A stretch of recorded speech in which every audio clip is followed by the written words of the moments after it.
আসসালামু আলাইকুম। আমরা আজকে কথা বলবো problem solving skill for professional. Problem solving আসলে কি? প্রবলেম সলভিং মানেই সমস্যা সমাধান না। প্রবলেম সলভিং স্কিলস মানে হচ্ছে আপনার সমস্যাটাকে বুঝতে হবে, অ্যানালাইসিস করতে হবে এবং বেস্ট সলিউশন দিতে হবে। আপনি যদি একজন বেস্ট সলিউশন দিতে পারেন প্রবলেমে, তাহলে আপনি একজন become problem solver, good problem solver. So professional লাইফে, পার্সোনাল লাইফে, ম্যানেজমেন্ট লাইফ বলেন, ইভেন আপনি যদি ইঞ্জিনিয়ারিং ক্যারিয়ার বলেন, প্রবলেম থাকবে এবং প্রবলেম আছে।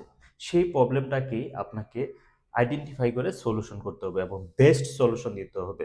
এই বেস্ট সলিউশন দিতে গেলে আপনাকে বিভিন্ন অ্যানালাইসিস করতে হবে এবং স্কিল, আপনার এই problem solving skill required. Problem solving স্কিলের যে কয়েকটি স্টেজ আছে, সেই স্টেজগুলো নিয়ে আমরা আজকে আলোচনা করব। এই স্টেপ বা স্টেজ যদি আপনি জানেন, তাহলে আপনি একজন ভালো প্রবলেম সলভার হতে পারবেন। প্রথম যেটা আছে যে আইডেন্টিফাই দ্য প্রবলেম। একটা প্রবলেম আসলো, সেই প্রবলেমটাকে আইডেন্টিফাই করতে হবে।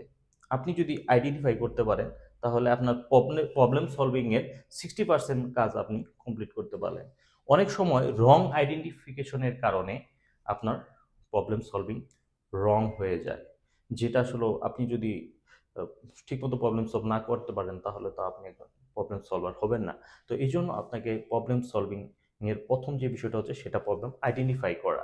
আইডেন্টিফিকেশনের ক্ষেত্রে আপনি একটা প্রবলেমকে 5W1H, যেটা আমি বলেছিলাম যে আপনি 5টি কোশ্চেন করবেন: হু, হাউ, হোয়াট, হুইচ, হোম। এই যে আপনি কোশ্চেন করেন, তাহলে আপনি আনসার পেয়ে যাবেন। আমার একটি ভিডিওতে 5W1H নিয়ে ডিটেলস দেওয়া আছে। তো 5W1H দিলেই আপনি মূলত প্রবলেমটাকে অ্যাকচুয়াল আইডেন্টিফিকেশন করতে পারবেন। প্রবলেম আইডেন্টিফিকেশন করার পরে আপনাকে যে কাজটা করতে হবে, সেটা হচ্ছে অ্যানালাইসিস দ্য প্রবলেম। আপনার হচ্ছে প্রবলেমের জন্য ডাটা অ্যানালাইসিস করতে হবে। আপনাকে সেখানে ডাটা কালেক্ট করতে হবে, কী জন্য হচ্ছে, কেন হচ্ছে। মেইন কজ অ্যানালাইসিস করতে গেলে আপনাকে ইনফরমেশন লাগবে। সো এবং এখানেও আপনি চাইলে ডাটা অ্যানালাইসিস করতে গেলে 5W অ্যাপ্লাই করতে পারেন। Generate the possible solution. আপনি আপনাকে একটা পসিবিলিটি সলিউশন নিয়ে আসতে হবে। আপনি কী জন্য হচ্ছে, হ্যাঁ, আপনি যখন ডাটা অ্যানালাইসিস করলেন, যেমন আমি যদি একটা উদাহরণ দিই, একটা সেলস যে চাকরি করে, তার সেলস হচ্ছে না। সেলস কেন হচ্ছে না, এই কোশ্চেন যদি সে না করতে পারে, সে যদি অ্যানালাইসিস না করতে পারে, তাহলে সে কখনোই তার সেলস স্কিলটাকে ইমপ্রুভ করতে পারবে না। হয়তো তার প্রোডাক্টে প্রবলেম আছে, না হলে তার মার্কেটিং স্ট্র্যাটেজিতে প্রবলেম আছে, অথবা অথবা প্রোডাক্টের যে ডিমান্ড, সেখানে গ্যাপ আছে। তো এই যে আইডেন্টিফাই করাটা, এটা কিন্তু নর্মালি টপ সিনিয়ররাই নর্মালি ডিটারমাইন করে। সে ডাটা নেয় সেলসম্যানদের কাছ থেকে, মার্কেট থেকে ডাটা নেয়, ডাটা নিয়ে অ্যানালাইসিস করে ফাইনালি তারা ডিসিশন নেয়। আপনি যদি ইঞ্জিনিয়ারিংয়ের ক্ষেত্রে বলেন, ইঞ্জিনিয়ারিংয়ের ক্ষেত্রে আপনার একটা গাড়ি নষ্ট হয়ে আছে। গাড়ি কী জন্য নষ্ট হলো, কেন নষ্ট হলো, এর কজ কি, এর অ্যানালাইসিস কি, এটা আপনি যদি অ্যানালাইসিস না করেন, তাহলে আপনি কিভাবে সলভ করবেন? তো প্রবলেম সলভিং সেটা যে কোনো কিছুতে হতে পারে। আপনার ব্যক্তিগত জীবনে যদি আপনাদের ফ্যামিলি লাইফে যদি কোনো ধরনের সম্পর্ক সমস্যা হয়, সেটার অ্যানালাইসিস করতে হবে। কেন, রুট কজ অ্যানালাইসিস করতে হবে, মাস্ট বি। যদি আপনি রুট কজ অ্যানালাইসিস না করতে পারেন, তাহলে আপনার কখনোই সমাধান আসবে না। তো এই প্রবলেম সলভিং এর মেইন পার্ট হচ্ছে রুট কজ অ্যানালাইসিস। আপনাকে মানে যত কারণ, এর কারণটা কি স্পেসিফাই করতে হবে, তারপর সেখান থেকে সলভ করতে হবে। আমরা এখন যদি বলি যে চুজ দ্য বেস্ট সলিউশন, আপনাকে বেস্ট সলিউশন চুজ করতে হবে। কারণ হচ্ছে কি, আপনি সলিউশন দিলেন, যখন আপনি একজন প্রফেশনাল এক্সপার্ট হবেন, একজন গুড প্রফেশনাল হবেন, বা আপনি একজন বস হবেন, একজন গুড লিডার হবেন, তখন আপনাকে যে জিনিসটা করতে হবে, যে বেস্ট আনসার দিতে হবে, বেস্ট সলিউশন দিতে হবে। বেস্ট সলিউশন দিলে আপনাকে 3 থেকে 4টা সলিউশন রেডি রাখতে হবে। পাথ 1, পাথ 2 বা পাথ 3, অথবা আপনি plan A, plan B, plan C, 3টা থাকলো। আপনি যেটাকে বেস্ট মনে করবেন, সেটাকে আপনাকে দিতে হবে। এই জন্য আপনাকে অ্যানালিসিস করতে হবে যে আসলে প্রবলেম ধরনটা কি, প্রবলেম কী ধরনের হতে পারে। এক্ষেত্রে যে জিনিসটা করতে হবে, আপনাকে কস্ট টাইম এবং সেফটি ফিজিবিলিটি ইম্প্যাক্ট এগুলা অ্যানালাইজ করতে হবে। আপনি একটা জিনিস প্রবলেম সলভ করতেছেন, সেখানে আপনাকে অবশ্যই কস্টিং চিন্তা করতে হবে, সেখানে আপনাকে টাইম চিন্তা করতে হবে। হ্যাঁ, আপনি একটা ডিসিশন দিবেন, কতক্ষণ সময় লাগতে পারে সলভ করতে গেলে, এই বিষয়গুলো আপনাকে অবশ্যই মাথায় রাখতে হবে। Implement the solution. আপনি এখন সলিউশন করলেন, সেই সলিউশনটাকে ইমপ্লিমেন্ট করতে হবে।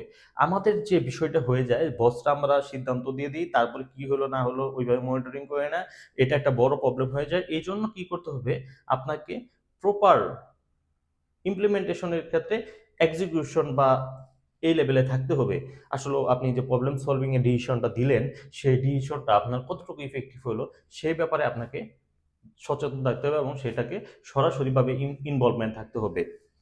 অ্যান্ড লাস্ট যেটা আছে, ইভালুয়েট অ্যান্ড ইমপ্রুভ। আপনি প্রবলেম সলভ করে একটি ডিসিশন দিলেন, সেটাকে ইমপ্লিমেন্ট করলেন, কিন্তু সেটার আউটপুট কি, রেজাল্ট কি, সেটাকে কিন্তু আপনাকে ফাইনালি দেখতে হবে। আপনি যদি মনে করেন যে ইমপ্লিমেন্ট হয়েছে, তো এখন আসলে আমার সমাধানটা ঠিকমতো হয়েছে কিনা, বা আমার কি কি এরর আছে, আমি একটা ডিসিশন দিচ্ছি সেখানে কিছু এরর থাকতে পারে, সেই এররটা যদি আমি ঠিকমতো আমি আবার আমার পরবর্তী ডিসিশন মেকিং এর ক্ষেত্রে আমি সেই বিষয়গুলোকে কনসিডার করব। এই জন্য হচ্ছে last point is very important, the evaluation and improve. আপনাকে ইভালুয়েশন করতে হবে আপনি যে ডিসিশনগুলো নিয়েছেন সেগুলো। তো এটা হচ্ছে আমাদের 6টা স্টেপ আমি আলোচনা করেছি প্রবলেম সলভিং এর। আপনার জীবনে বা আপনার কেরিয়ার, পার্সোনাল লাইফ বা যে কোনো জায়গায় যদি আপনি প্রবলেম সলভিং এর কাজ করতে চান, তাহলে আপনাকে অবশ্যই এই স্টেপগুলো অ্যানালাইসিস করতে হবে। আপনি যদি এই স্টেপ অ্যানালাইসিস করেন, এভাবে যদি আপনি প্রবলেম সলভিং করেন, আপনি একজন বেস্ট প্রবলেম সলভার হবেন। এখন আমরা কথা বলবো বেস্ট প্রবলেম সলভারের কিছু স্কিল লাগবে। যেমন আপনি যখন একজন বেস্ট সলভার হবেন বা গুড প্রবলেম সলভার, আপনার কিছু স্পেসিফিকভাবে কিছু স্কিল লাগবে। সেই স্কিলগুলো নিয়ে আমরা কথা বলবো। Good problem solver skill, good problem solver যে হয় বা গুড প্রফেশনাল যে হয়, যে বেস্ট হয়, তার ক্রিটিক্যাল থিঙ্কিং থাকতে হবে। ক্রিটিক্যাল থিঙ্কিং মানে সে হচ্ছে একটা চিন্তাকে বিভিন্নভাবে অ্যানালাইসিস করতে হবে। আমরা যখন দেখেন, আপনার হয়তো জানেন, আপনি যদি আইবিএ বা এমবিএ তে ভর্তি হতে চান, তখন আপনার কিছু ম্যাথ থাকে, প্রবলেম সলভিং এবং ক্রিটিক্যাল থিঙ্কিং বা ক্রিটিক্যাল অ্যানালাইসিস, এই ধরনের কিছু ম্যাথ থাকে। এই ধরনের ম্যাথগুলো আপনার ক্রিটিক্যাল থিঙ্কিং এবং প্রবলেম সলভিং স্কিলটাকে অনেকটা বাড়িয়ে দেয়। কিছু আছে অ্যানালাইটিক্যাল অ্যাবিলিটি টাইপের। সো এই জিনিসগুলো আপনাকে জানতে হবে। এই জন্যই মূলত হচ্ছে যারা ভালো একটা জায়গাতে এমবিএ করে বা হাই প্রফেশনাল ডিগ্রি পরীক্ষাগুলোতে অ্যানালাইটিক্যাল অ্যাবিলিটির কোশ্চেনটা থাকে, যে আসলে আপনার অ্যানালাইটিক্যাল অ্যাবিলিটি কেমন। এটা একটা খুবই ইম্পর্টেন্ট। আপনার মাঝে মাঝে আসলে এই ম্যাথ বা এই সমস্ত টার্মগুলা আপনি যখন প্র্যাকটিস করেন, তখন আপনার ক্রিটিক্যাল অ্যাবিলিটি এবং মানে actually critical thinking, problem solving, এই বিষয়গুলো আপনার অটোমেটিক্যালি আপনার মধ্যে জেনারেট করে আর কি। তো তারপর হচ্ছে অ্যানালাইটিক্যাল স্কিল। আপনাকে অ্যানালিটিক্যাল চিন্তা ভাবনা করতে হবে, পজ করতে হবে যে কোন পথটা আপনার জন্য বেটার, আপনি কোন দিকে যাবেন। এই বিষয়গুলো যেটা আমি আগেও বললাম, যে আপনি যদি অ্যানালাইটিক্যাল অ্যাবিলিটির এই ম্যাথগুলো করেন, তাহলে আপনার এই ধরনের স্কিল আপনার বাড়বে এবং এই চিন্তা চেতনাগুলা আপনার বিকশিত হবে। ডিসিশন মেকিং, আপনার একজন গুড যদি প্রবলেম সলভার হন, তাহলে আপনাকে ডিসিশন মেকিংয়ে থাকতে হবে। কারণ হচ্ছে রাইট টাইম রাইট ডিসিশন দিতে হবে। আপনি মনে করেন একটা সঠিক টাইমে যদি আপনি সঠিক ডিসিশন না দেন, তাহলে আপনি কিভাবে প্রবলেম সলভ করবেন। সো আপনি দেখবেন যারা গুড লিডার, গুড প্রফেশনাল বা হায়ার পজিশনে আছে, তারা ইনস্ট্যান্ট আপনাকে একটা গুড ডিসিশন দিতে পারে। কিন্তু অনেকেই বস আছে যে আপনি এটা চাইছেন, ডিসিশন দিতে পারতেছেন না, হ্যাঁ এটা আমি একটু শুনি জানি, এই ধরনের ব্যাপারগুলো থাকে। তো আপনাকে যত সিনিয়র পর্যায়ে যাবেন, যত টপ লেভেলে জব করবেন, তখন আপনার ডিসিশন মেকিংটা আপনাকে ইনস্ট্যান্ট বা উইদিন শর্ট টাইম দিতে হবে। ক্রিয়েটিভিটি, আপনাকে কিছু ক্রিয়েটিভ থাকতে হবে। আপনি একটা সলিউশন পাইলেন, সেই সলিউশনটাকে যদি একটু ইজি ওয়েতে করতে পারেন, একটু শর্ট করে দিতে পারেন, যেটা আপনার সলভটা হয়ে যাচ্ছে, তো এই জন্য কিছুটা ক্রিয়েটিভিটি থাকতে হবে। Another point is the communication. Problem solving এর ক্ষেত্রে কমিউনিকেশন একটি ইম্পর্টেন্ট স্কিল। বিকজ আপনি যদি জুনিয়রদের সাথে বা ফিল্ডের কমিউনিকেশন না থাকে, তাহলে আপনি ডাটা পাবেন না। ডাটা অ্যানালাইসিস করতে গেলে আপনাকে অবশ্যই প্রবলেম সলভিং এর কমিউনিকেশন স্কিল জানতে হবে। আপনি যদি কমিউনিকেশন স্কিল ভালো জানেন, আপনার কাছে ডাটাগুলো অটোমেটিকই চলে আসবে, কারণ ডাউন লেভেল থেকে আপনাকে ডাটা নিতে হবে। প্রবলেম সলভিং আপনি হলেন রুট কজ অ্যানালাইসিস করবেন, কিন্তু আপনাকে ডাটা কে দিবে? ডাটা আপনার জুনিয়র লেভেল অথবা ফিল্ড লেভেল থেকে আসবে। সেই ডাটাটার জন্য আপনাকে কমিউনিকেশন স্কিল বিল্ড আপ করতে হবে।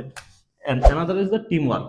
টিম ওয়ার্ক কাজ করতে হবে আপনার, টিমের সাথে কাজ করতে হবে। কারণ হচ্ছে এই যে আপনি প্রবলেম সলভ করবেন, প্রবলেম সলভ আপনি একা পারবেন না, কারণ একজনকে আপনাকে ডাটা নিতে হবে, আরেকজনকে অ্যানালাইজ করতে হবে, সব ডাটাকে কম্পাইল করতে হবে, আপনি একটা পাথ ডিসিশন দিলেন, সেই অনুযায়ী কাজ করতে হবে। সো এইসব জিনিস বিবেচনা করেই আপনার মূলত হচ্ছে একজন গুড প্রবলেম সলভার হতে পারবেন। গুড প্রবলেম সলভারের এই স্কিলগুলো যদি থাকে, তাহলে সে একজন গুড প্রবলেম সলভার হবে। তার মানে কি, আমরা এখানে আলোচনা করেছি মূলত হচ্ছে যে how to improve your professional skills or steps of the problem solving, and another is the good problem solver। একজন ভালো প্রবলেম সলভারের কি কি স্কিল লাগবে সেটা আমরা আলোচনা করেছি। এখন আমরা লাস্ট যে কথাটা বলবো সেটা হচ্ছে যে আমাদের কয়েকটি টুলস জানতে হবে। আপনি যদি একজন গুড প্রবলেম সলভার হন, তাহলে আপনাকে 5W1 is SWOT analysis, Pareto chart, আর হচ্ছে রুট কজ অ্যানালাইসিস। এই টুলসগুলো যদি আপনি জানেন, তাহলে আপনি একজন, এবং এগুলো যদি টুলসগুলোকে ইমপ্লিমেন্ট করেন, তাহলে আপনি একজন গুড প্রবলেম সলভার হবেন, এবং প্রফেশনাল লাইফে আপনি একজন প্রবলেম সলভিং স্কিলে আপনি একজন এক্সপার্ট হবেন। তো আমরা নর্মালি যেটা হচ্ছে যে আমাদের প্রফেশনাল লাইফে আমরা প্রফেশনাল স্কিল যত বেশি ডেভেলপ করব, আমাদের ইমপ্রুভমেন্ট তত বেশি হবে। আমরা চাকরি জীবনের চাকরি জীবনের ইমপ্রুভমেন্টের মেন হাতিয়ার হচ্ছে আপনার professional skill. Problem solving is the one of the best professional skill. So আপনি আজই এই প্রফেশনাল স্কিল সম্পর্কে জানেন। প্রবলেম এড়িয়ে গেলে কেরিয়ার গ্রোথ থেমে যাবে, প্রবলেম সলভ করলে কেরিয়ার গ্রোথ হবে। এখন আপনি চিন্তা করেন, আপনি কি আপনার প্রফেশনাল কেরিয়ার গ্রোথ করতে চান? তাহলে আপনাকে অবশ্যই প্রফেশনাল স্কিল হতে হবে।